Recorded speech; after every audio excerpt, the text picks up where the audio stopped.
Yo. Episode 133 of the Collective Podcast. I am AC from LA, and he is SG Trilogy. Shout out to my guy, Samuel. We are back once again, live and direct. And we are happy that you are with us, whether you are watching or listening or doing a combination of the two. Thank you. Sam. Why don't you tell us how your week was and then tell them where they can find us. Brother, good morning. We are here live and direct, as you've said, for episode 133, and I'm excited, man. It's been a phenomenal week. Man, I've had a series of phenomenal weeks, so I can't complain at all, man. My family's doing well. Checked on my friends. My friends are doing well, and we're moving in the right direction, man. So, also a great week for sports, man. As a person who loves college basketball, men's college hoops, for me specifically, it's been a week of the upset. So we're definitely going to tap into that today to talk about a lot of the upsets that took place, along with some key marquee matchups for today, man. And just riding the wave, brother. How was your week? My week was phenomenal. Thank you for asking. It is one of the weird weeks for me, or the weird time of year for me, because there's the intersection of college basketball and college lacrosse for me. Hence, today I've got college lacrosse and then I shoot to a college basketball game. So having them on the same day is kind of dope. But the week was great. No complaints at all. A great week for sports. I was able to just kind of sit back and not say much about football, and then let people get mad at me just for being silent as it pertains to the NFL, because I'm not saying anything, but I guess just the idea that they know who my squad is, that they got something to say. So very interesting. A whole bunch of people who historically support the Raiders, not you, are now supporting the Chiefs, and that's weird for me because Samuel would never. He would absolutely never. He'd rather just be quiet. But it's funny. So yeah, I had a great week. Why don't you do that? All right. Well, good morning once again. We're happy that you joined us this morning. We have a saying here around the Collective Podcast that Saturdays are always best when you connect with the Collective Podcast, and we truly believe that. So in order to remain connected, there are quite a few different ways that you can do so. You can go to our official website, which is the collectivepodcastofficial.com. On YouTube, on Twitter or X, and on Instagram, we are TC Pod Official. On Facebook, we are TC Podcast Official. On Instagram, he is AC from LA. And yours truly, I am SG Trilogy. Thank you for rocking with us this morning. Yes. New Collective Podcast. Thank you. All right. New Collective Podcast. Yes. Give me that loop. New Collective Give Podcast. me that loop. New All right. Collective Podcast. That's the last one. All right. So I'm going to go ahead and kick our topics for today. I know you guys stay in suspense wondering what our topics will be. And it's actually kind of funny to me. Hold on a second. It's actually kind of funny to me that you may actually, I'm joking, but you may actually think that the topics are the same, but then we always throw you for a loop when we get down to the culture, because you just never know what music Sam's bringing in. You never know what I may be bringing into the culture. And then, of course, we bring you Tech Talk Now. And so when we bring you to the end, then, you wind up in a place you didn't know you'd be. Or you knew you'd be there, but you didn't know what you would be experiencing. That's how I should say it. That being said, let me go ahead and share the topics with you guys right now. Topics! All right, so we'll start off with the league. Then we'll go to the association. And then, as Sam mentioned, we're going to get real hyped about college basketball. Then we'll get into the culture. Then we'll get into tech talk now. And then Sam and I will both close out. So, that being said, without further ado, we're going to dive into the league. And we're going to go ahead and let Sam kick it off. So, Sam, why don't you tell us about the NFL? And I'll just fill in the gaps. You'll fill in the gaps. Okay. So as we kick things off, let's start off with my beloved AFC. So in the AFC Championship game, we had the Chiefs of Kansas City versus the Ravens of Baltimore. And throughout the season, the Ravens have been extremely high amongst the rankings, amongst the power rankings, and amongst many of the NFL pundits. They felt that this was the year that Lamar Jackson would get over the hump, win the MVP, and perhaps even come close to winning the Super Bowl. Well, the Chiefs and Patrick Mahomes had different plans for the Ravens. And by far, the Ravens looked discouraged. The Ravens looked disappointed. The Ravens looked dejected. The Ravens looked just let down completely. New HD trilogy.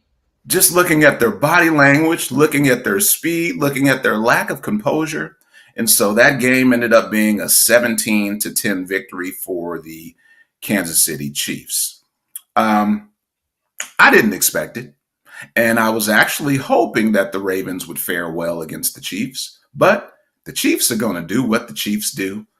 And when things are close, the Chiefs typically figure out a way to pull things out.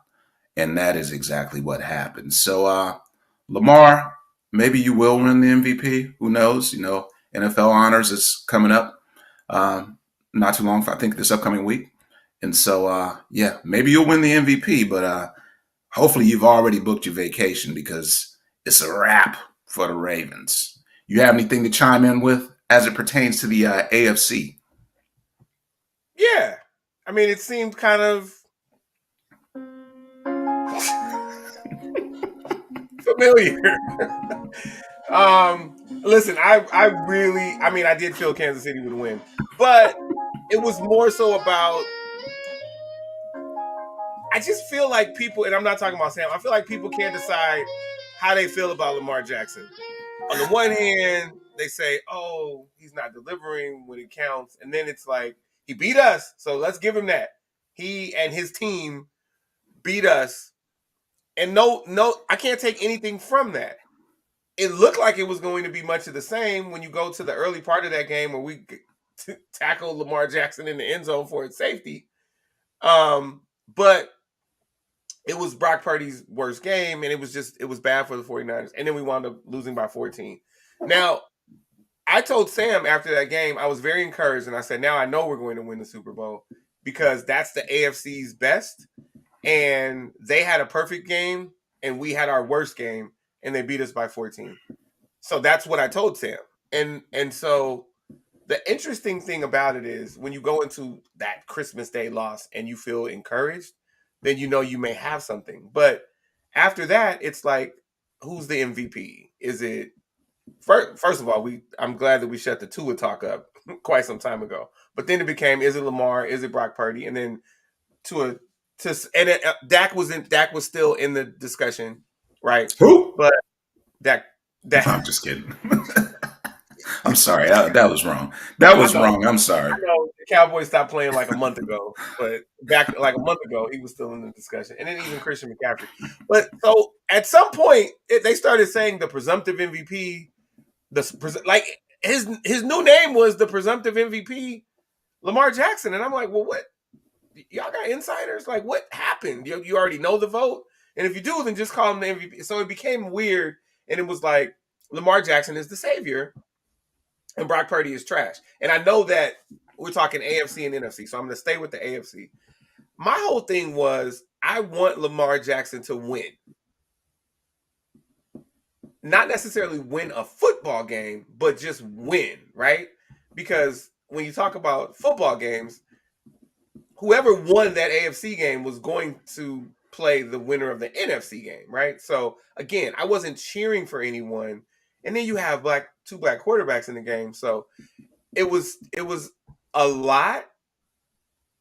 But for me, when people said, "Well, look what they did to Houston," and I said, "Yeah, they won a divisional round game for the first time in Lamar Jackson's career.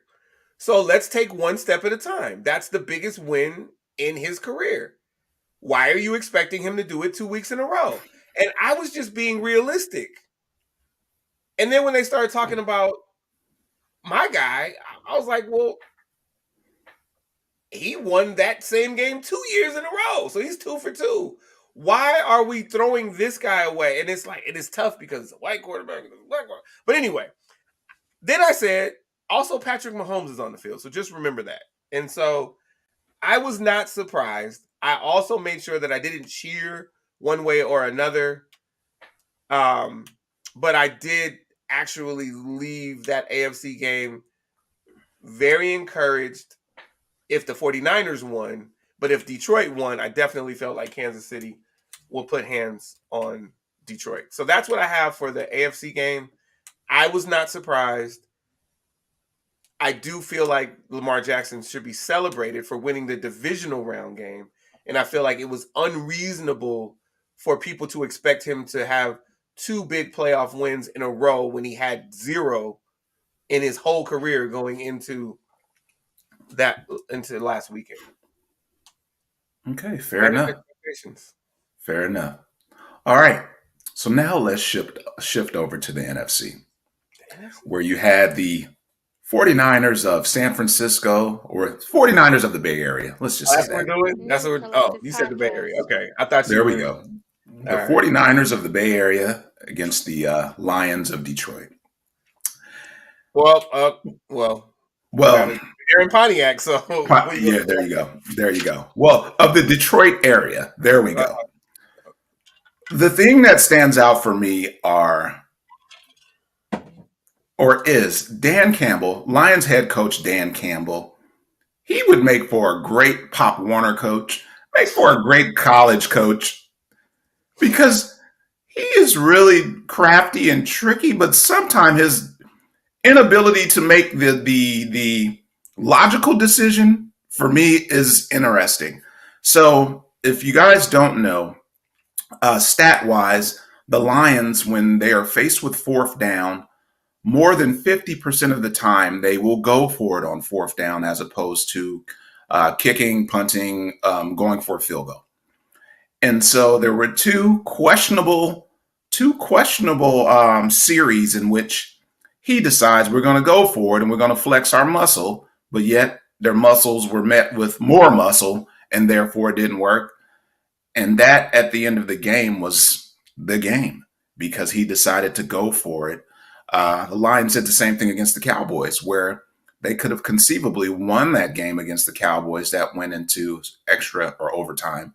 But due to the fact that Dan Campbell wanted to flex on fourth down, it ended up not faring well for him. So in this contest, we ended up with the Niners victorious 34 over the Lions 31, and the Lions' hopes for making it to the NFL elite, perhaps acquiring a trophy, their first trophy, has yet become a dream deferred. Speak on it. Speak on those Niners and Lions, brother. Yeah, so just one point of clarity. It was a 2-point conversion against Dallas. It wasn't. There you go. There you go. Okay, yeah. So it was something, should you kick it and tie the game, or are you're going for the win, right? And so if you don't get it, then you lose officially, right? So it's very interesting. And Sam had me over here dying talking about AC from LA. He'd make a great he'd make a great Pop Warner coach. So for me, again, like, let's give Dan Campbell, just as we're giving them to Lamar, let's give Dan Campbell his flowers for the 3 years that he's been there and has completely changed the culture of the Detroit Lions. They are hard hat, blue collar, like they embody the spirit of that area. Like you could see those guys going to Ford to go to work, right? Or is it General Motors? Whatever, General Motors. And That's both, Ford. That's Ford there. yeah, But but both of Ford is them. But Ford literally owns it. it's the Ford family, right? Right. But the funny thing is, I just always with the Motor City, I always thought of GM. But yeah, so it's Ford. Um, it's an interesting thing because they're not in the NFC Championship game if he's not Riverboat Dan. And so I actually don't care, but since we're talking about it, I implore people to think about it like that. Like this is who he is. This is the persona that he has embraced. This is the persona that Detroit, Michigan, Pontiac, Michigan, Auburn Hills, they have embraced this persona as someone that they want to lead them and continue to lead them.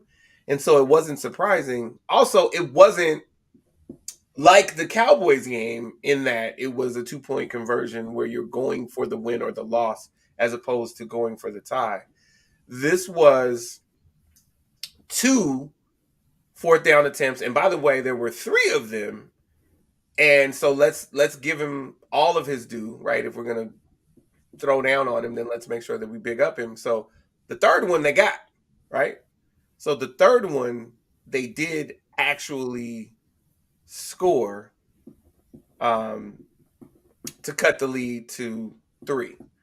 Now the interesting thing is they were up by 17, which was just like it seemed insurmountable. And then not only did the 49ers walk them down, but then the 49ers went up by 10. And then just like it was a 27-point swing because the 49ers scored 27 points in a row. But I think that when you look at the analytics of it all, both of those fourth down attempts were 50-50. So it's just about, what do you do with it? And I know that people are saying that's the game, but I feel like that's unfair because Brock Purdy and them walked them down. And the defense did things to, they said, why'd you stop running the ball? Well, the first run of the second half was a fumble. Tayshaun Gibson Sr. popped that ball out, and the 49ers went down and scored again. So they scored a field goal, and then they scored a touchdown. And just like that, they were only down 7. And so I also want you to remember that Moody missed a field goal at the end of the first half. So things happen. It's not just Dan Campbell. It's not just those fourth downs. So many things happen for this to be the result. And most of it is actually about the 49ers because it was looking like the 49ers were going to do whatever they needed to do to win this game. And I want to throw this out there too. The 49ers have a 10-point lead at the end of the game, and they're basically playing prevent defense, and Detroit wound up scoring that touchdown. Had Dan Campbell kicked one of those field goals, the 49ers would have played different defense down the stretch. And so there would have been likely been more of a spread here. So I know that we're saying, oh, one field goal, and look, it would have been a tie. It's not that simple. Also, he probably would have gone for 2 if he would have scored that touchdown. But it's not that simple because Moody missed a field goal also. So I just wanted to say that.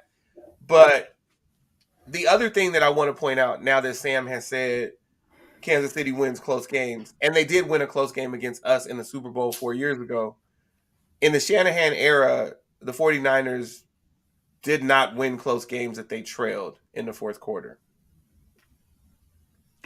Oops! 2 weeks in a row in the playoffs.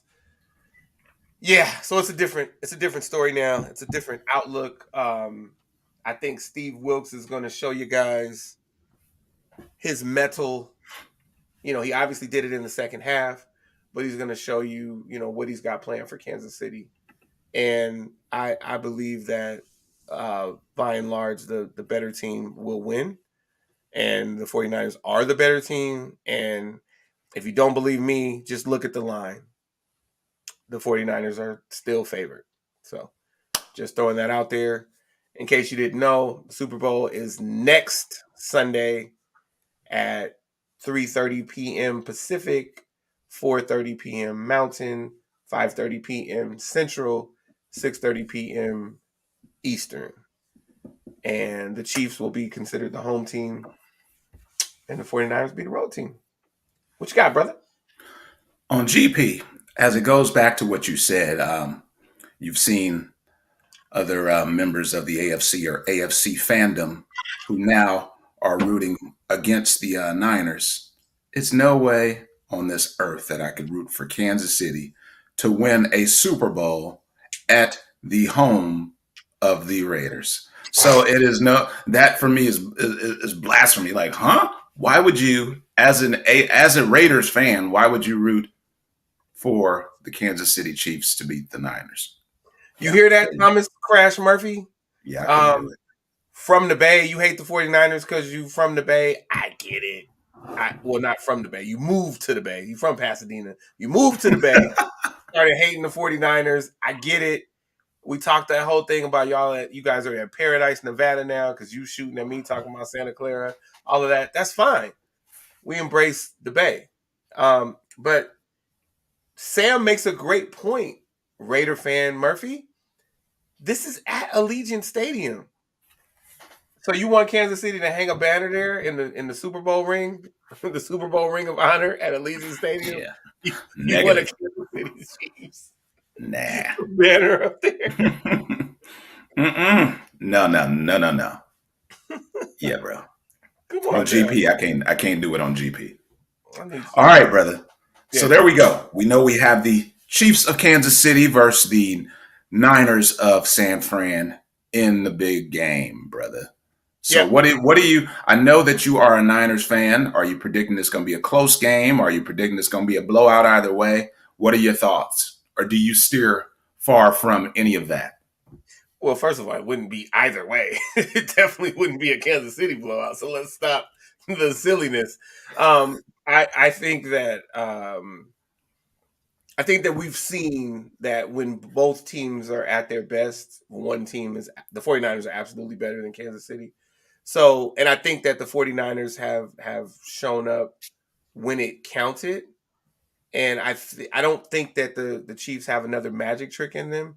So yeah, I do expect it to be relatively close because you rarely do have blowouts in these games. I mean, you have like, oh my goodness, what Doug Williams did to the Three Amigos was just Oh, absolutely, you know, absolutely amazing. But yeah, I expect it to be fairly close, within two scores or maybe a two-score game, like, maybe 10 points, 10 to 14. I do expect the 49ers to win, and I expect the 49ers to play mistake-free football and do what they're supposed to do. I mean, they're only favored by 2, but they've literally been favored the entire season, even when Philadelphia was undefeated, even when Philadelphia had one loss. And the even with over the Ravens, even when they got those 3 losses in a row, they were then tied with Baltimore for the favorite, and then they walked it back up. So yeah, I don't expect a blowout. That would be disrespectful to Kansas City for me to say that. Do I want that? Yeah, I hate anything that's climactic at this point. I want it all to be anticlimactic. I've lost hair. I mean, you see what I went through this game on Sunday, 34-31. It's a lot, man. And then even the Super Bowl. And then the Super Bowl before that, where we lost to the Ravens in the lights out game, Harbaugh against Harbaugh. Like I think I've been through some things. So I don't want it to be um, down to the wire. I just want the 49ers to step on them. But I'd say within 14 points. yeah. Fair enough. Fair enough. Yeah, I'm teetering around 10 points, and I think it's going to be whoever makes that whoop, whoop, whoop, last minute mistake is going to be the one that's sitting on the sidelines with tears. So So, mistake free football is a must for you. so that's the funny thing about Sam, and you guys know this about him. This is how he wants his sports. You hear what he just said. He says 10, but then he also says whoever makes that last second mistake because he wants the game in doubt down to the last drop. And I don't. I don't. Yeah, I love the fact that Tyus Edney went coast to coast against Missouri, to get us to the next level. and then UCLA wound up beating Arkansas in the national championship game. So that was fun. We were down. Tyson, he goes coast to coast behind the back, lays it up. I don't need that in my life. It's stressful. What? For the legend, for the memories to say, we came back and we drove that last drive and we prevailed and we rode off into the sunset. What? Come on. Question. Go ahead. Can we say we came back against Green Bay? Yes. Can we say we came back against Detroit? Yes. If we could just say we put our foots on the necks, we put our feet on the necks of Mahomes and Kelsey as payback for 4 years ago when we were outplaying them, and then the game manager was shook. The game manager was shook. Shout out to Jimmy Garoppolo, the game manager. Shook. Come on, man. Shook one's part 3. I don't need that. Come on, man. Come on, brother. Need that. You need. That's what memories are made of. When your team can come. Look, you need to become. You remember the movie Major League with Pedro Serrano? You gotta have the Stones, man. Pedro talked about the Stones, bro. You gotta be ready to come back and have that triumphant victory. Come on. I have a question for you. Go ahead. You ready? Have you heard of the catch? Have you heard of the catch? Yes, I know the catch. Okay. Do you know about John Taylor's catch against the Bengals? No, I don't know about John Taylor's against the Bengals. No. Break it down. Yeah, John Taylor got that last second touchdown to defeat. Oh, yeah. Okay. Have you heard of Dave Roberts? The player? Of course. Yes. The player? Yes. The player? Come on now. So game 4, ALCS, 2004, Red Sox, Yankees. Red Sox are down 3-0, and they're trailing in that game. Red Sox come back to win game 4. It's now 3-1. They win game 5. That's 3-2. Win game 6. That's 3-3. Win game 7. That's 3-4. I've been through all of the things that are like, wow, this is amazing. But guess what? After going through that, and that was a year after the ALCS, where Aaron Boone hit the dramatic home run in extra. I've been on both sides of this. So when we as Red Sox fans, what I used to be, go into the series against St. Louis, we know it's just going to be a day at the barbecue because all we do is sweep the Cardinals in the World Series. I want to relax in the World Series. No. Do I love Mookie Betts' home run? Yes. Yes, I do. But I don't need that in my life all the time. We need it every game. We need it for every big game. We need that. Against the Rays. I don't need it every time. No, we don't need it for every game. Every big game. Every big game, we need that. No, we don't. That's what the sports books want. That's not what we need. But that's fine. And I'm gonna take a shot at you right now. I love you, but I'm gonna take a shot at you. You wouldn't understand because you don't have 5 Super Bowls. So all you have is what you have. And so you don't know being on both sides of it because last time y'all won was Jim Plunkett and Tom Flores. All right, no more shots at you. No, that's that right there. So Tom Flores had 1 and John Madden had 1. Is that correct? Man, I'm tired of you, man. 3? We have 3. I'm tired. That right there was. No, I'm setting up because you have 3. I'm setting up. That was so far out of bounds, and you did that to provoke me on this Saturday morning. And guess what? I'm here for all the smoke this morning because you should not have said that. So don't make me go on the record with my scoring prediction for the Super Bowl and you get upset and won't text me, call me, nothing. So don't start it today. Don't start talking about my Raiders the Raiders are still a legendary team in the league, regardless of having not won a Super Bowl since the 80s. So I don't want to hear it. You got my blood pressure up now. Come on now. All right, unmute yourself. Come on. You can come back now. I wanted to play Who Wants Smoke by Nardo Wick, but I couldn't find the church version. So. Well, good. Thank you. So I refrained from that because boy, Sam would have my right foot if I played the legit version of Yes. Who Wants Smoke. Oh boy. That being said, Thank you, Kay. I appreciate you.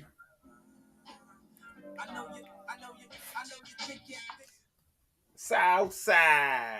Uh-oh. All right, man. Look, All right. we've been arguing longer. We've belabored this point long enough. Let's go ahead and move over to what do you have? Pro Bowl festivities. What's happening? I don't know. I don't know. It's a Bruh, flag I don't. football game, skills challenge. I know somebody doing like gymnastics. He's gonna go backwards over the bar. Guess Yeah, what? Guess who won't be participating? The 49ers and the Chiefs. Oh, me. you are you are funny. Shout out to K Dixon and the South side. All right, All right, so man. Let's keep it moving. Let's keep it moving. All right, let's talk about these new hires. Faces. Let's call this faces and new places. So kick okay, things off with faces and new places. okay.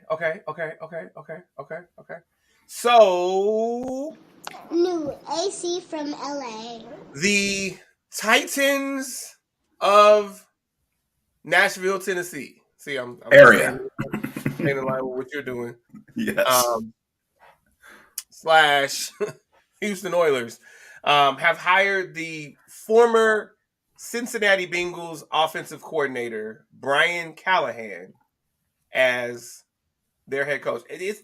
I don't know this. Is he Bill Callahan's son? That's a good question. I should have looked that up. You're right. I'm not sure. Hold on. You Okay. keep talking. I'm gonna look it up. Okay, I'm going to keep talking. Do not disturb for 1 hour. Forgot to do that. Okay, so also the Seahawks of Portland, Oregon. No, I'm just kidding. The Seahawks of Seattle, Washington State have hired Mike McDonald, the former Ravens defensive coordinator, as the head coach. Callahan is indeed Bill Callahan's son, and he is a alum of your institution. So there you go. What's up? All right. So when I say former, I think it's very important to know that I mean former because they got a new job. Because we're going to get to somebody who has a new job and they were already a former when they got the new job. I'll explain that when we get to them. So that's it. Like we already gave you all of the other ones. So there were 8 total job openings. 5 of them closed before we talked last time. 2 have closed since last we spoke. And then there's 1 remaining. Do you want to tell them about the 1 remaining, my brother, or you want me to do it? Go ahead. Go ahead. Okay, so Riverboat Ron was, I would say ceremoniously, not unceremoniously, but ceremoniously relieved of his duties in Landover, Maryland / the DMV. The Washington Commanders. The new ownership group gave him some time, and then they decided to move on from him. By the way, Eric Bieniemy didn't get a single job interview. I'm just throwing Thank that out. you. That's where I was going with it. That makes 0 sense. Yeah. So, all right. So there we go. They moved on, and then they put together a consulting group, which includes Bob Myers, go Bruins, the former general manager of the Golden State Warriors, and some other people. And then Irv is part of that ownership group, by the way. Magic be touching it. So finalists, sources say, finalists for that job, the current Lions defensive coordinator, who is done for the season because They're but that's done. my dude. That's my dude, Aaron Glenn. I really rock with Aaron Glenn. Okay. Current Lions defensive coordinator, 1 finalist. Current Ravens associate head coach and defensive line coach, who's also at home, Anthony Weaver. I get down with him also. But they're both at home because they both lost last week. So they got extra time to interview. And then Sam's homeboy, former Falcons head coach, fired Falcons head coach, Dan Quinn, is also a finalist for the Commander's job. Why? As we've talked before, you know that coaching carousel is this big. And some people seem to get right back on the carousel as soon as they are fired, which is ridiculous.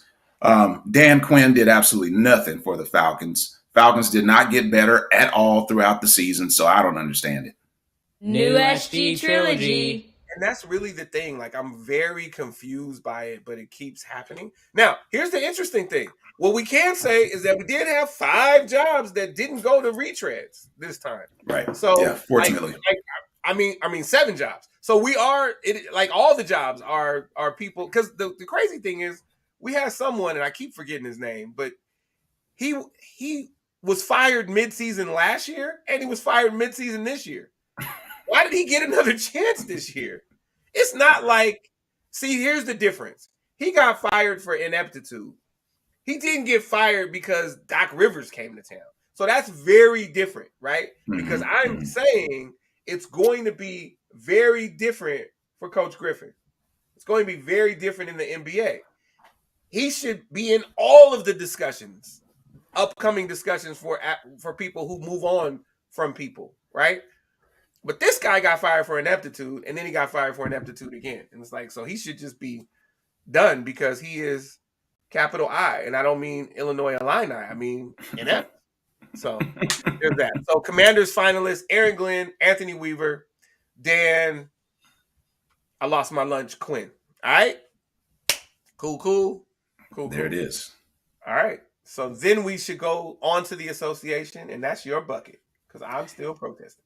The National Basketball Association. So in order to break down the NBA, I mentioned last week that we're pretty much right around the midpoint of the 82-game season.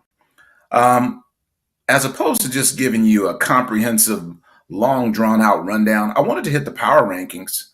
And when I talk power rankings, out the gate, the power rankings are those this year that are like, wait, what? Who is number one? So at this point of the season, as of January 29th, power rankings came out, and this is per NBA.com. And the number one ranked on the power rankings are the Los Angeles Clippers, which I thought was very interesting. Since Christmas, the Los Angeles Clippers, record-wise, since Christmas, the Clippers have gone, they've gone 15-3 since Christmas. So they've been playing some lights out basketball, which is pretty impressive, especially when you're talking about the Clippers. I didn't expect it. It makes me sad as a Lakers fan, but hey, shout out. The Clippers are doing what they need to do. Next up on the power rankings, we have Boston Celtics. I don't say that too loud. Boston Celtics with a record of 32-17. They're being led by Jason Tatum with nearly 27 points a game. Let's see. The Nuggets are third on the rankings at 33-16. Fourth, which it seems like they always kind of teeter around fourth, are the Sixers. Now, the Sixers are led by Joel Embiid, who's averaging an astonishing 35.3 points per game. He's currently out because he has a meniscus strain that was suffered this week. But the thing that I find that's pretty interesting with how the league is moving, the direction in which the league is moving, as we've talked before, today's NBA is not the NBA that we grew up on in the 80s and 90s, meaning defense is always an option. And it seems like most teams opt out of playing defense due to how the games are officiated. And I know you're an official, so that could be a point of contention in terms of me saying that. But looking at the draw for the NBA has opted for being high-scoring games where stats seem to be padded. And you have, even looking at, say, the top 5 scoring players in the league, we have like 5 players that are averaging over 30 a game. And so the game has changed tremendously. Night in and night out, you see teams scoring 120 points or more. And you'll even see teams, when those teams win, the score might be 130 to 125. Like, the games are really high scoring. Defense is not the focus. And so, as I said, just looking at the power rankings, the Sixers are coming in fourth, followed by OKC with Shane Gilgeous-Alexander, who's averaging 31 a game. Impressive young guard there. After OKC, we have the Milwaukee Bucks at 32 and 16. They're sixth on the power rankings. Of course, Giannis, the Greek freak, is still doing his thing, averaging 31 a game.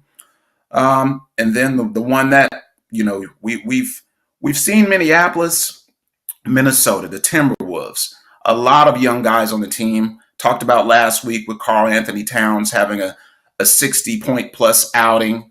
And that team is stacked with a lot of young talent. So they're seventh on the power rankings at 34 and 15. Followed by, all right, New Yorkers, get yourselves ready. The Knicks. The Knicks are coming in eighth ranked on the power rankings. It was just announced that Knicks point guard Jalen Brunson is going to he's going to be an all-star this year. And so great young kid there, the son of longtime NBA guard Rick Brunson.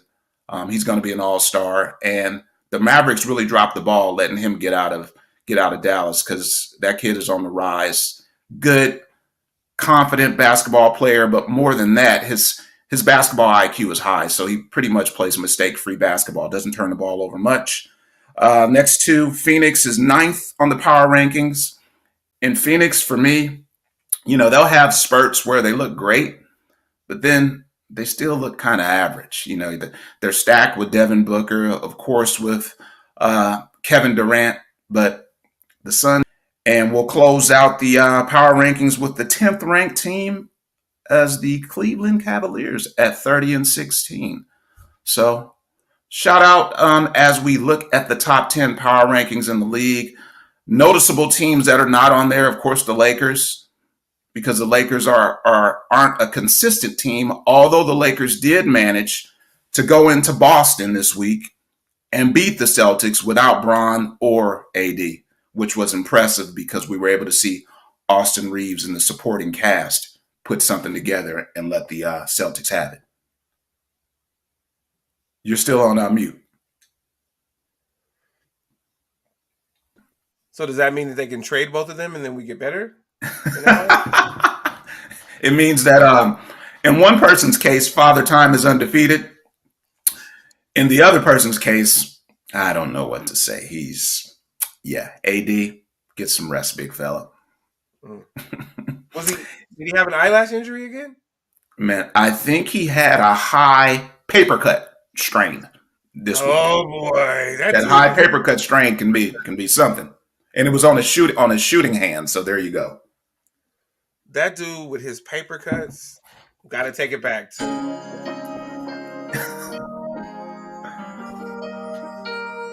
Anthony. Oh yeah, Love Davis. Where the Pelicans play? New Orleans. From New Orleans. Or he's from Chicago. Chicago. By way of New Orleans, now in LA. From the South. Is he from Southside, K? Oh, I think we should just give him New Orleans. They don't want him in Chicago. They don't want him. No, get rid of him. Get rid of him. So yeah, man. That is the association for this week. With the paper cut over here, leaving out the game. When my teammates asking what Tender Love is my nickname, babe.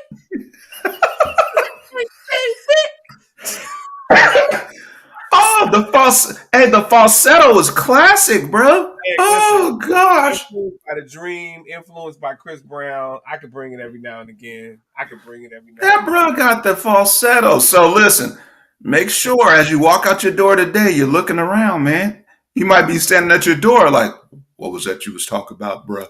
He wouldn't be standing. He's injured right now. Oh, yeah, right. He might be sitting on one of those high chairs on the sidelines.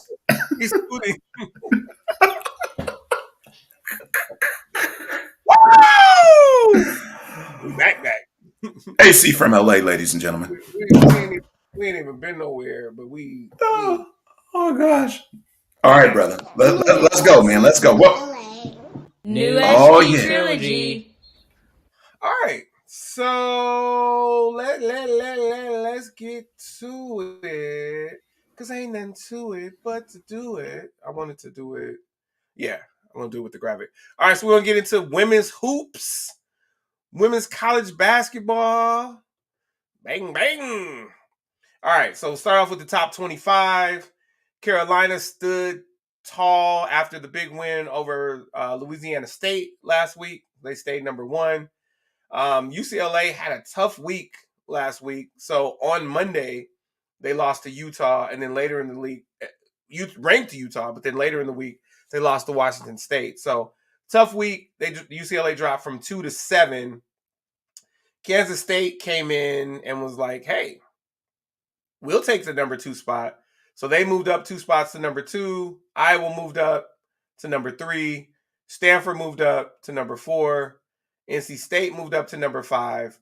As I stated, UCLA dropped. But UCLA dropped even more than Colorado, whom they already beaten. So Colorado is back at 6.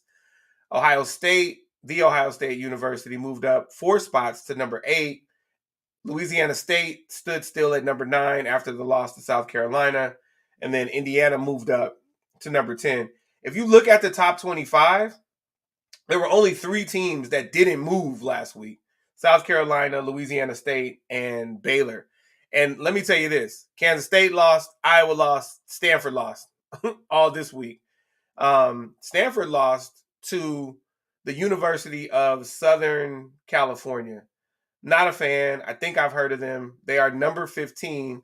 They will be moving up. Well, as long as they can handle their business against Berkeley, they'll be moving up. Juju Watkins of Los Angeles County, out of Sierra Canyon High School, the perennial freshman of the year in the National Collegiate Athletics Association, the whole NCAA. She's already locked up Pac-12 freshman of the year. She might be Pac-12 athlete of the year, depending on how things go. She put 51. She dropped 51 points on Stanford last night. Number 4, Stanford. Number 15, Southern California at number 4, Stanford. Juju shot 14 of 25. So that's over. That's actually, I just tell you, that's 56% from the field. She also shot 6 of 11 from 3, and she had 11 rebounds. Complete game, and complete waxing of Stanford. They won by 9, but that's in Maples Pavilion. You're supposed to fear the tree.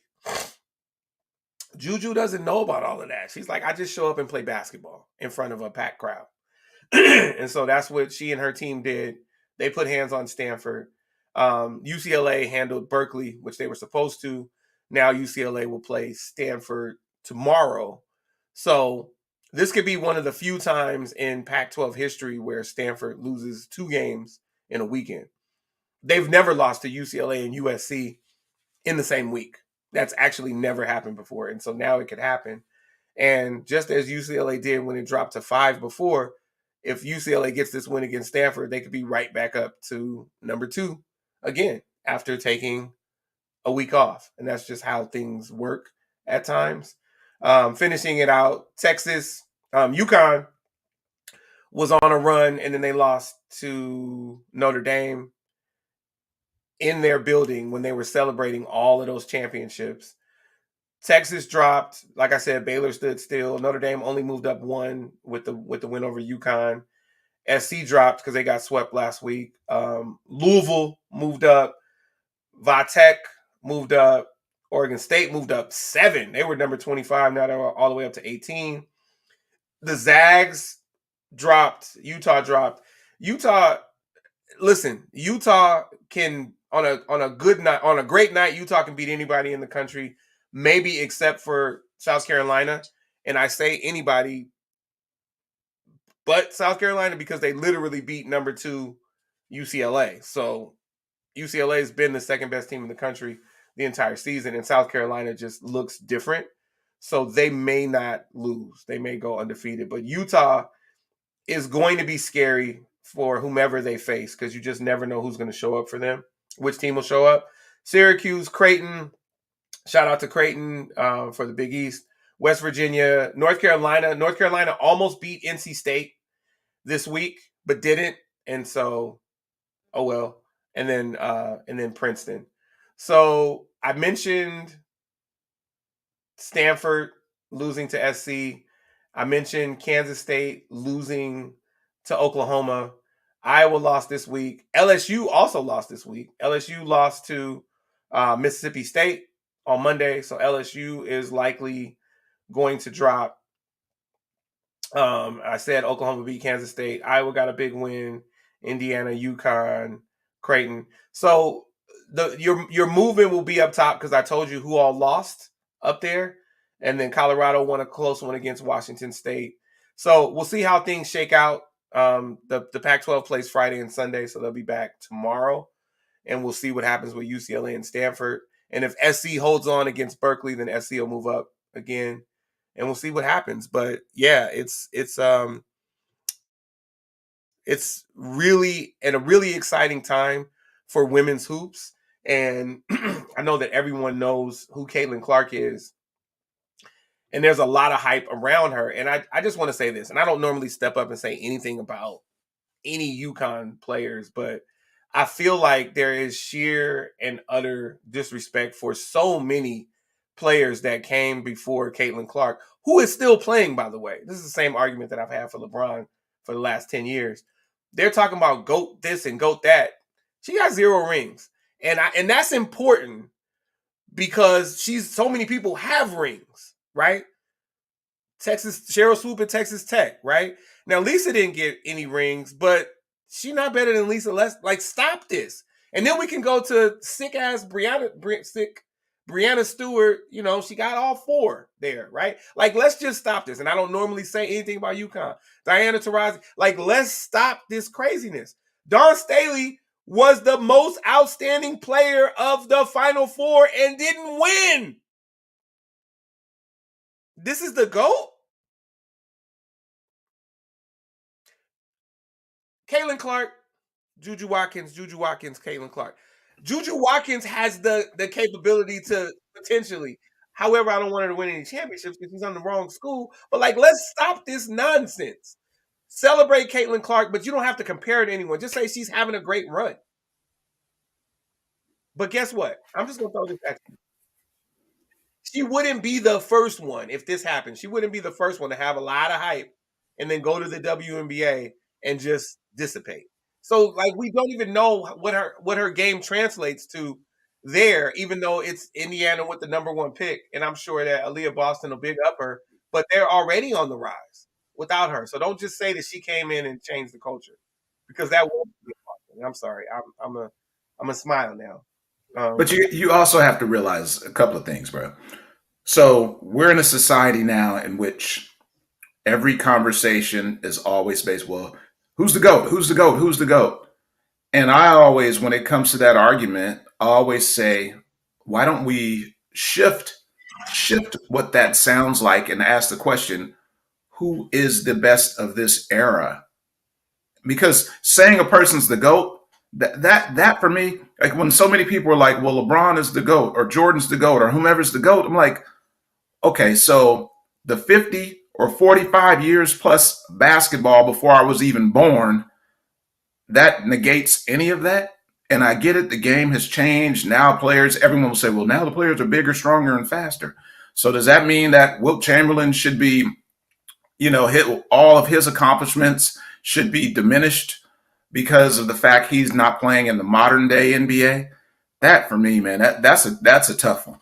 And then secondly, as we talk about NCAA basketball intensifying right now, the best thing for me, and it goes back to how I like these teams that are familiar with one another, teams that know one another. So in conference play, you see so many special things because these teams have studied one another. And it always, for me at least, it looks a lot like a game of chess. You're familiar with your opponent, and you may be even familiar with your opponent's style, but then it's the opponent's ability to be able to shift and transform their game in order to overcome. So yeah, it's exciting time, man, in college basketball, bro. And I understand your passion. Right. And just let me throw this out there. So I coined this term, GOAT, really for LeBron James, just because I got great. No, stop with all this greatest of all time. So to Sam's point, I came up with GOAT, greatest of their era. So if you guys want to do that, then that's fine. But I argue that Caitlin Clark is not the greatest of her era. So we can like argue this down, but let me just give you these ranked matchups that are happening tomorrow before I turn it over to Sam. So we have, like I said, we have UCLA at Stanford. We have number 2 Kansas State, who already lost this week to unranked Oklahoma, playing at number 12 Texas. So that should be a good one. We have Colorado at Washington. That's not ranked. Number 10 Indiana at number 8 Ohio State. That's a pretty big one on the men's side too when that happens. And then, yeah, so that's it for ranked. Oh, and I'm sorry, Virginia Tech at North Carolina. That's it for the ranked matchups tomorrow. But that's a big slate of games on Sunday. Lots of ranked matchups. So there's still some movement to happen next week in the rankings. That being said, let me before I turn it over to you, let me bring my guy back because we haven't heard from him in a while. Loyalty ain't just when it's convenient. Like loyalty ain't when it's convenient. That's why I said what I said. People scream loyalty and loyalty and loyalty, but if he didn't give you that bag, he didn't create that opportunity, would you still be loyal to him? You probably wouldn't. You know what I mean? But it's convenient for you at that time to do so you gonna play your part and play the position. Yeah, you're gonna play your part and play the position. All right, so drums, please. Go ahead and give us men's hoops. Wait, hold on. Let me actually give you the drums. I gotta give you the drums.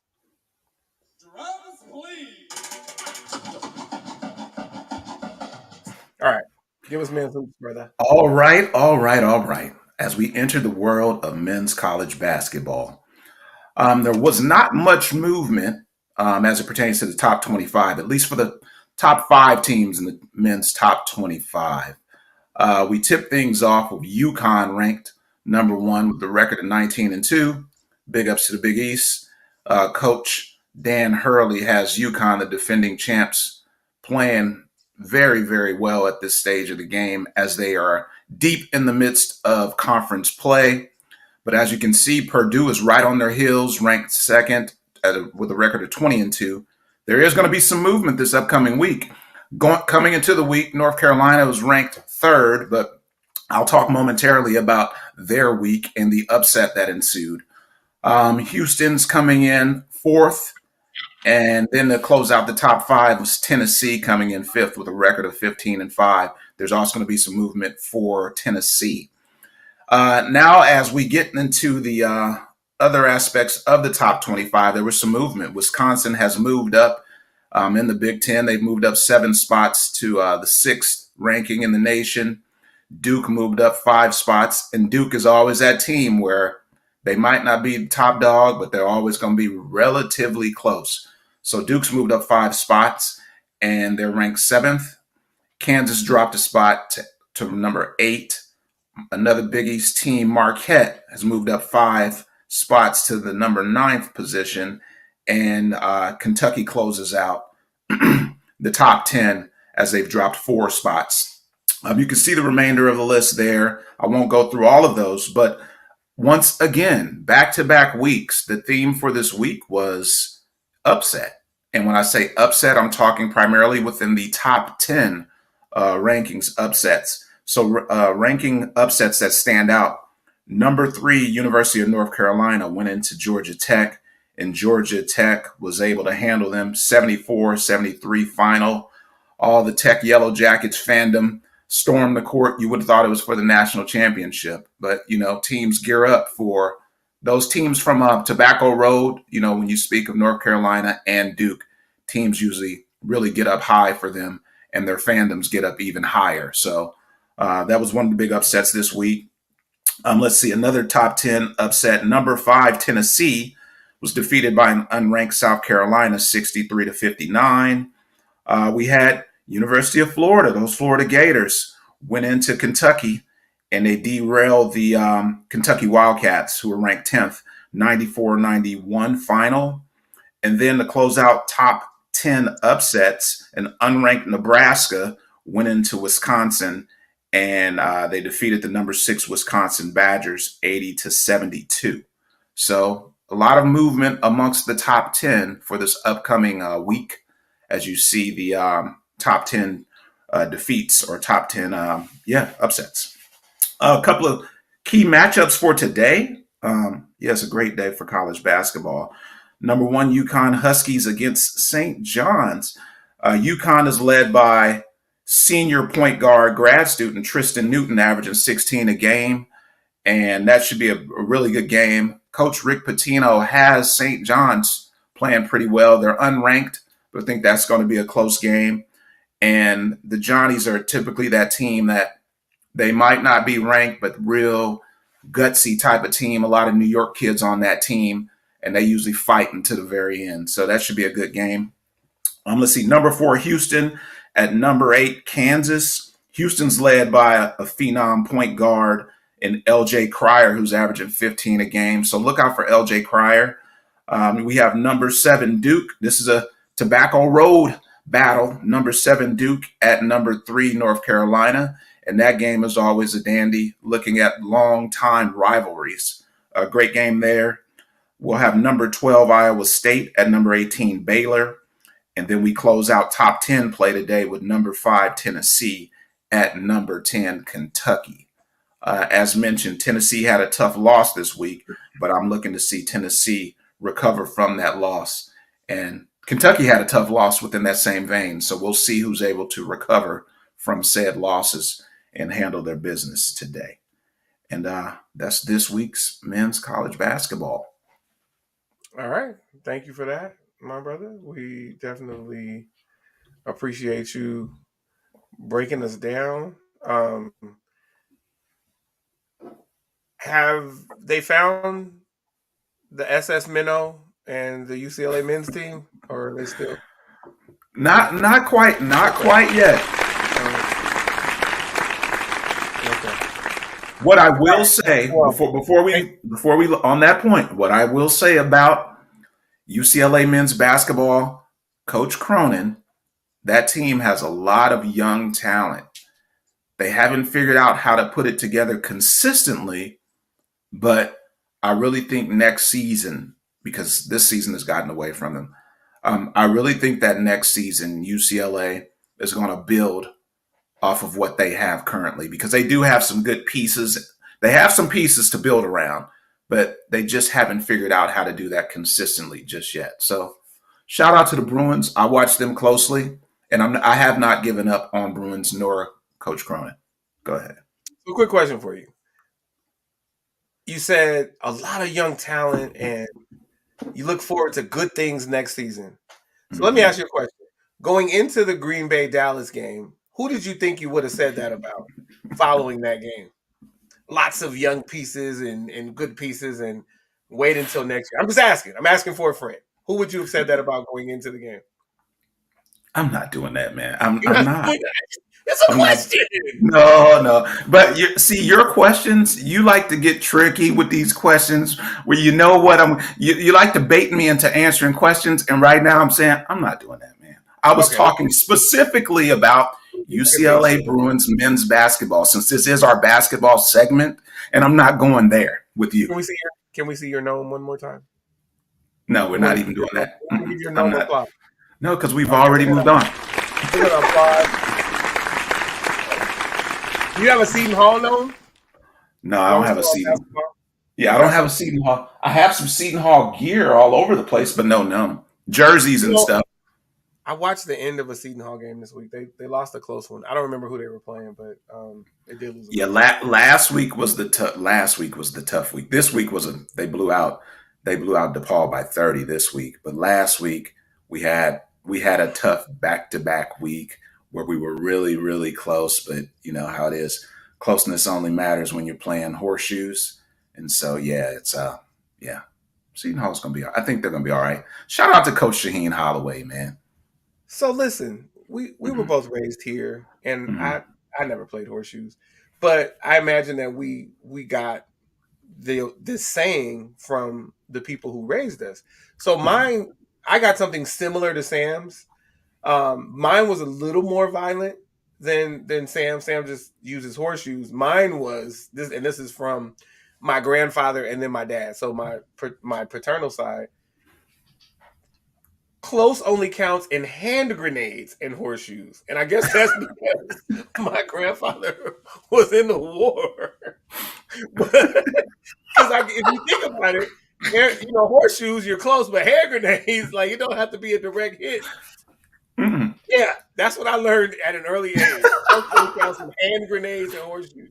And then it's like, we don't even say hand grenades, we just say grenades, but hand grenades. So I There you always go. remember the two H's. Shout out Hand grenades. to Papa Carter for that There you one. go. There you go. All right. So we are moving right along, and it's time for the culture. The culture. The culture. The culture. All right. So I'll start it off. Sam runs away with this segment. So I'll start it off by letting us all know that the great Carl Weathers, aka Apollo Creed, and Lando Calrissian. No, I Not Lando thought Calrissian. Lando was Billy D. No, what is it? Yeah, I know. I can't remember what his, because he's in it now, or he was Hmm. in it. I can't remember what the name of his. Yeah, Lando was Billy D. I can't remember the name of his current character in all the Star Wars stuff. So, but anyway, he passed away on Friday at age 76, and he was the great Apollo Creed in the Rocky franchise. So rest in peace to Carl Weathers, and prayers to his family and friends. Um, yeah. It's amazing. So yesterday when the news broke that he passed away, I went to someone and I said, "Oh my goodness, Carl Weathers passed away," and the person's face was blank, like, who was that? And as soon as I said Apollo Creed, oh yes, I know Apollo Creed. So it's amazing how a lot of times actors specifically, when they've played roles that are legendary roles, they're often remembered for their role and not even from their actual name. Because I know I've seen actors, I've been out and seen actors from different films that I've admired, and I draw a blank on what their actual name is, but yet always remember them by their character name. So, as mentioned, prayers out to the Weathers family. May his memory live on. Phenomenal actor and seemed to be a great person, man. It's funny. I just watched Action Jackson a couple of nights ago, so I'm like, yeah. Shout out to that family, and as I said, may his memory live on. And thank you for that. And his character's name on The Mandalorian is Greek Karga. Grief Karga. So Apollo Grief Carter. Creed to Grief Karga. All right. Take it away, Sam. I am. All right. So, as mentioned, with the culture, one of the things that I like to bring to you with the culture is some music. Music. How does Missy Elliott say it? Music New makes you SG lose control. Trilogy. Music makes you lose control. So, bring some music. So, last week, one of the projects I mentioned was by hip hop artist Buffalo's own Benny the Butcher from the Black Soprano family and Griselda Music Group. And so Benny the Butcher has a new project out, which is called Everybody Can't Go. Everybody Can't Go. For those of you who are hip hop fans, for those of you who are into lyrics and grimy tales of what happened, what transpired, pretty much a reflection of life. Benny the Butcher brings just that. Two songs that really stand out on this project for me is one of the songs is called Big Dog, featuring Lil Wayne, and is produced by LA's own Alchemist.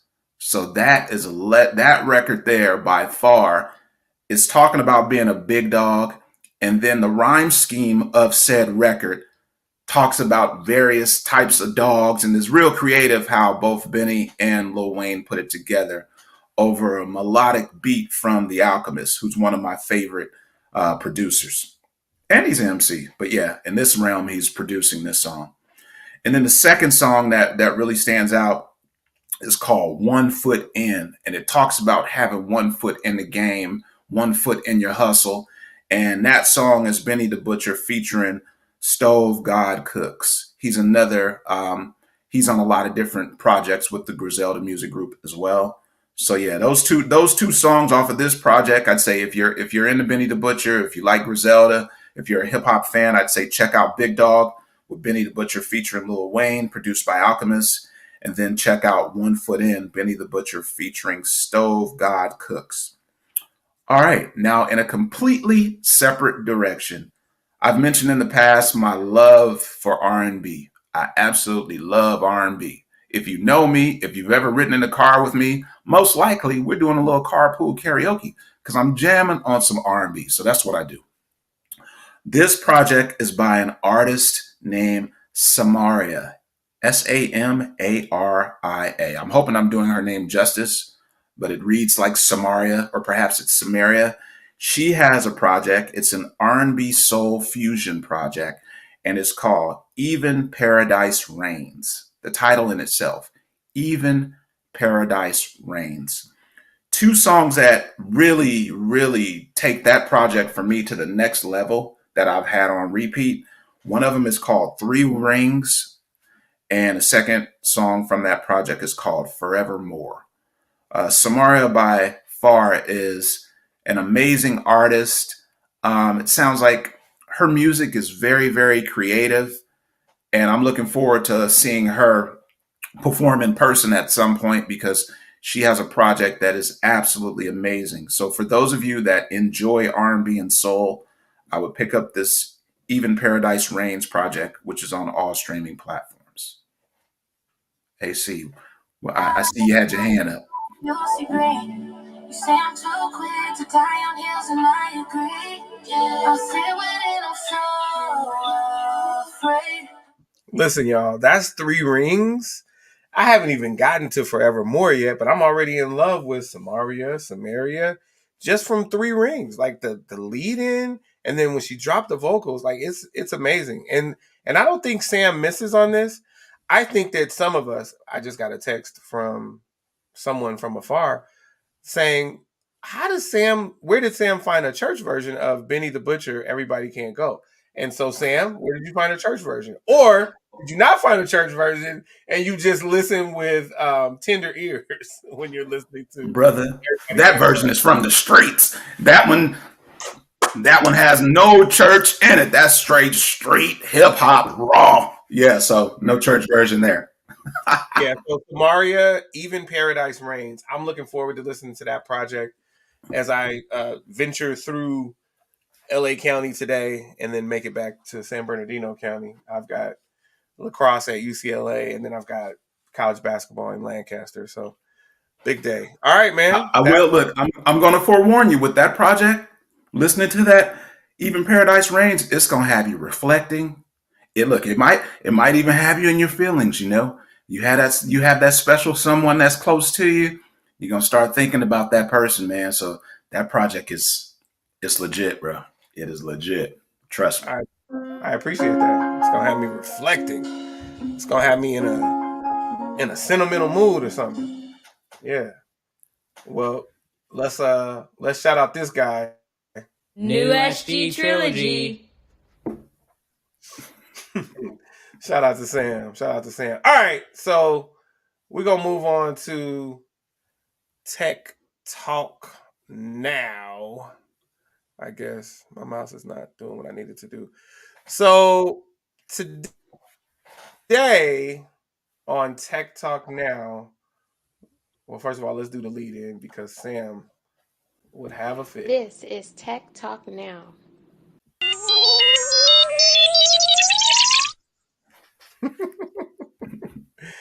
All right, let's get into it. We're gonna go ahead and do Tech Talk Now. All right.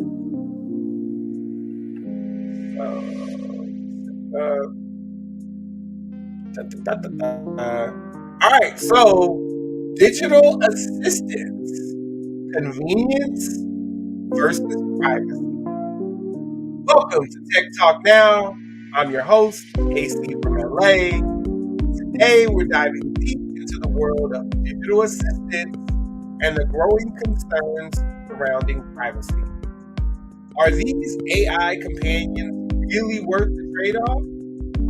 Let's explore this topic in detail. Digital assistants like Siri, Alexa, I'm spelling it because I don't want her to react right now, and Google Assistant have seamlessly integrated into our daily lives, making tasks easier and faster. But behind their helpfulness lies a complex web of data collection. As we interact with these AI companions, they learn about our preferences, habits, and even personal information. However, privacy breaches and data mishandling have cast a shadow over the convenience they offer. From unauthorized access to recordings of our private conversations, there have been alarming instances of privacy violations associated with digital assistants. These incidents raise critical questions about the security of our personal data. The challenge lies in finding a balance between the undeniable benefits of digital assistance and safeguarding our privacy.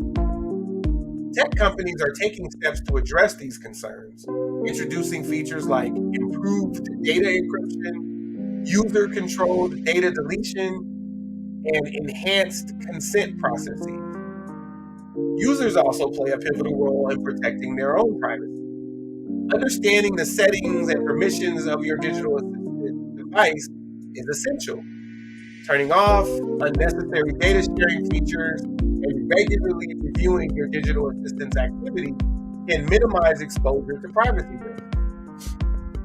To illustrate the real-world implications, let's consider an example. Imagine you use a digital assistant to control your smart home devices.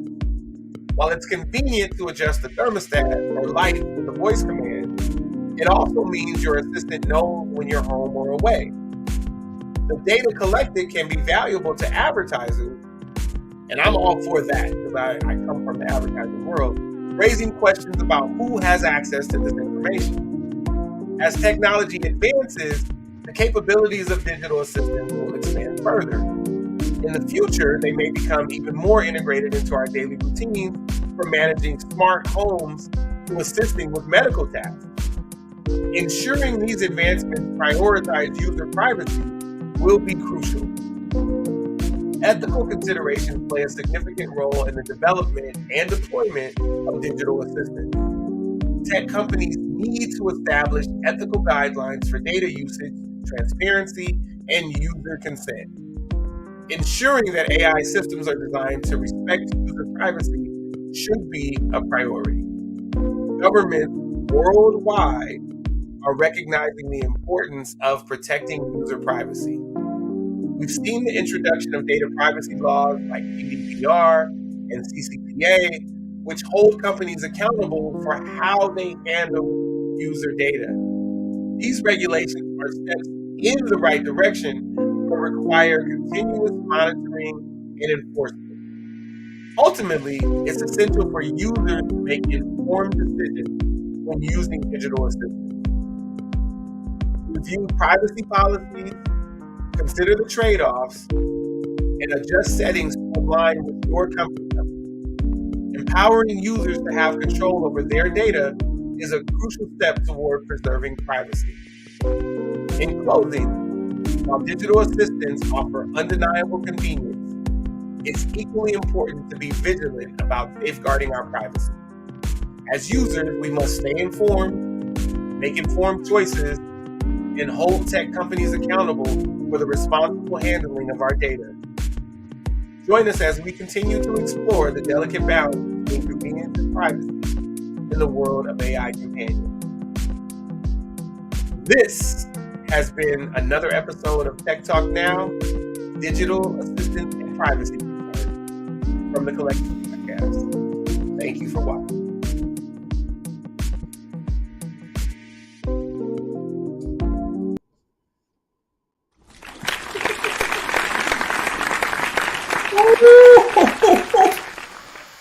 Another one. This is Tech Talk Now. Another one.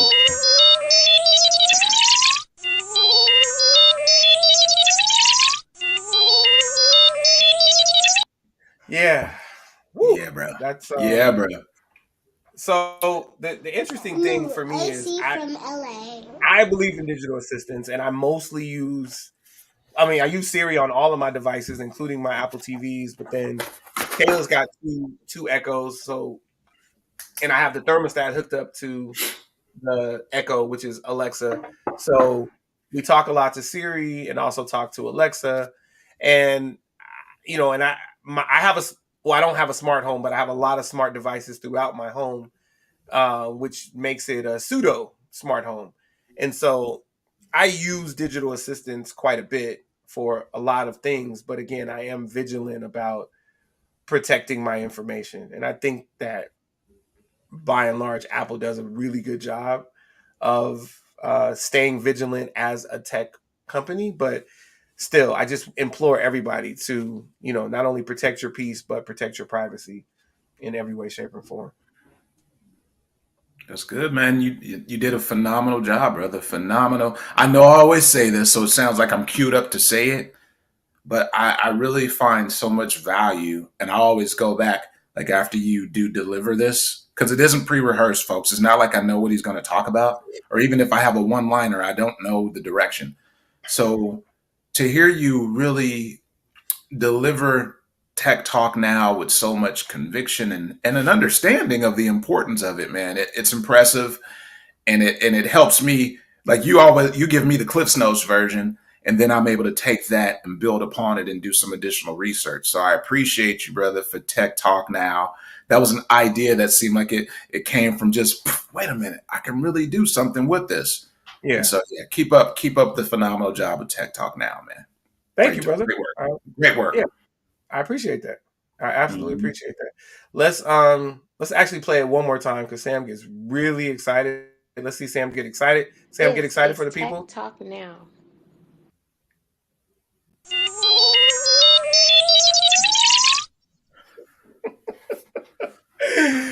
All right, man. Yeah, man. Get ready. Get ready for the closeout. All right, brother. I'm gonna give you I'm gonna let you feed the ducks. Sam.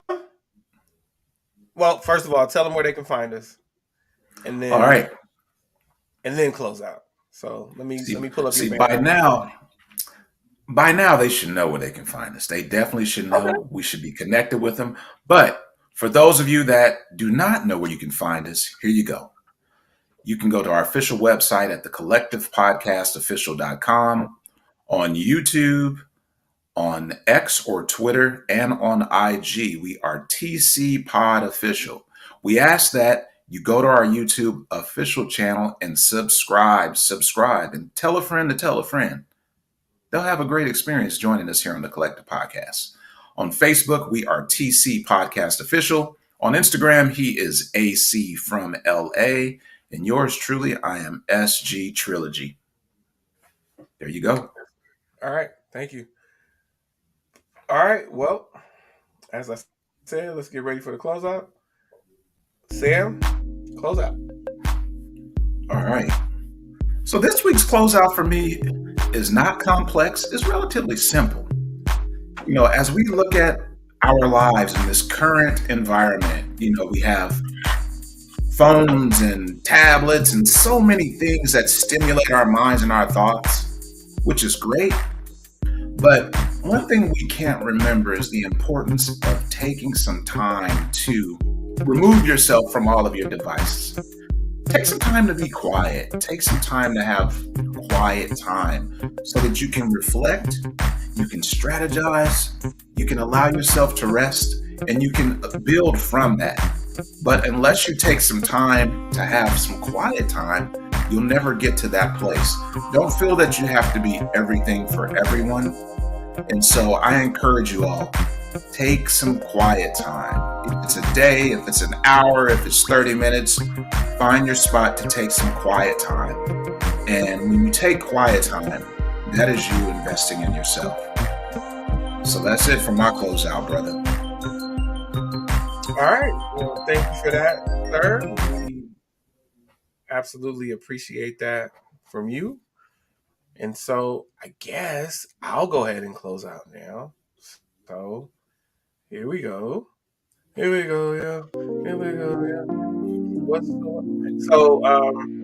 yeah, for me, Sam asked, as he often does, or as he always does, in the beginning, how my week was. It was a really awesome week, and I had some things materialize this week that I'll tell you guys about in the future. But developments are happening, things are in the works, and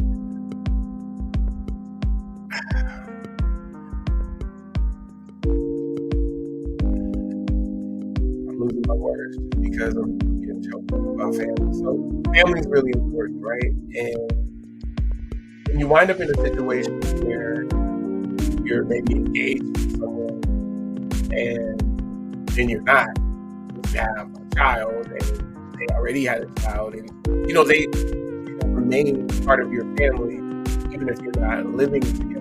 And Kayla's mom, my ex-fiance Brianna, had some bumps this week that I was able to help her through a little bit, and I appreciated the fact that I could be there for her, but then also she was comfortable enough to ask for help.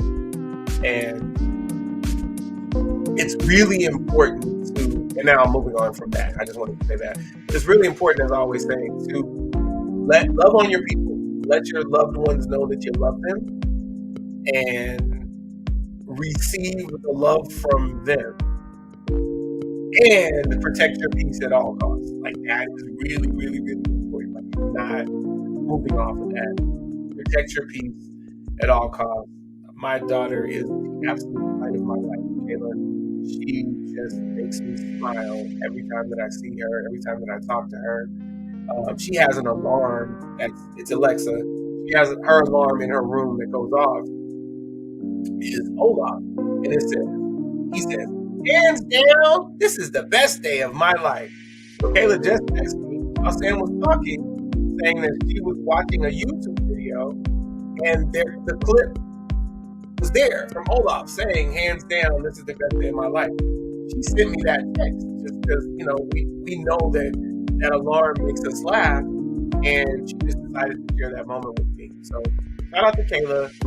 Shout out my family, my loved ones. Shout out to Sam's loved ones. Listeners, viewers, shout out to your loved ones. We here at the Collective Podcast really do appreciate you. This has been episode 133 of the Collective Podcast. We've had a ball. Next week, we're going to be 1 hour early. So by this time, we'll be off the air for a while. So we're going to move it up to 7 Pacific, 9 Central next week, as opposed to 8 and 10. So 7 Pacific, 9 Central next week. Same day, Saturday. We're just going to move it up, and then we'll be off within 60 minutes. So that's what we're doing next week. But thank you for coming through for episode 133. Whether you're a viewer watching it live or watching it back, or you're listening to it on the DSPs, we absolutely appreciate you, and we Get want ready you for the to closeout. keep coming back. So please do keep coming back.